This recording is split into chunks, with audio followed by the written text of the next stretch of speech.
मुस्तफ़ा कमाल भी इनका क्या है आजकल, कन्वीनर है वो भी? हाँ, क्या डिप्टी कन्वीनर है, सीनियर कन्वीनर क्या है? Senior deputy convener. असल तो वही, ऑल इन ऑल वही है ना अभी तो। ये तो ऐसे ही खालिद मकबूल तो दिखाने का है। मैं बार बार कहता हूँ ना कि ये जो एमक्यूएम है, ये उसके पीएसपी के नलगे में, चुंगल में, कब्जे में।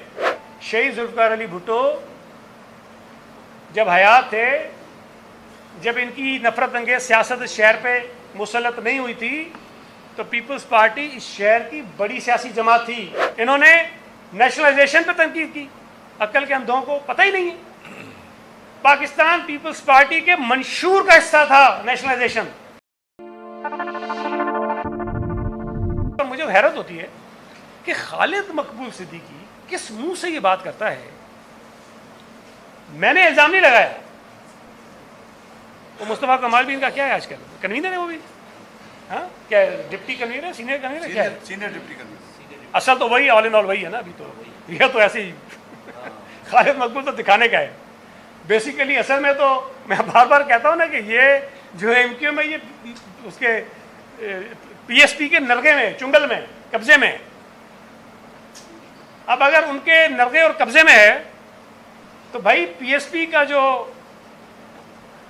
रहनुमा है, जो आज एमक्यूएम का भी असल में डिफेक्टो तो वही है सारा रहनुमा, उसने जो कहा है खालिद मकबूल के लिए कि भारतीय एजेंट है, पता नहीं पासपोर्ट पाकिस्तान के जाके जला दिया, फिर भारतीय पासपोर्ट पर अमेरिका गया, पता नहीं क्या क्या किया।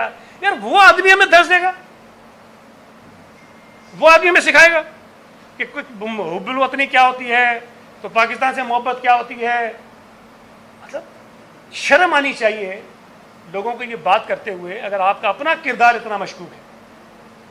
शहीद जुल्फ़िकार अली भुट्टो जब हयात थे, जब इनकी नफरत अंगेज सियासत शहर पे मुसल्लत नहीं हुई थी, तो पीपल्स पार्टी इस शहर की बड़ी सियासी जमात थी।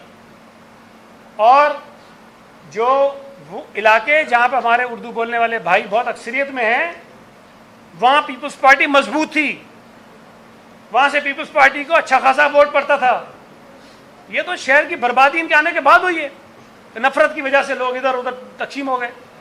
जब इनकी नफरत अंगेज सियासत नहीं थी तो पीपल्स पार्टी शहीद जुल्फ़िकार अली भुट्टो के दौर में इस शहर की बड़ी जमात थी। इन्होंने नेशनलाइजेशन पे तनकीद की। अक्ल के अंधों को पता ही नहीं है, पाकिस्तान पीपल्स पार्टी के मंशूर का हिस्सा था नेशनलाइजेशन।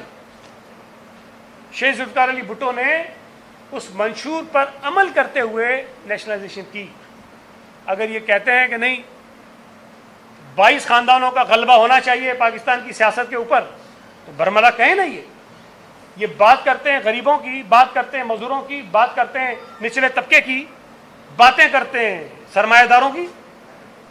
नेशनलाइजेशन के बाद तो इस मुल्क की जो इकोनॉमी है वो उसको वुसअत मिली है।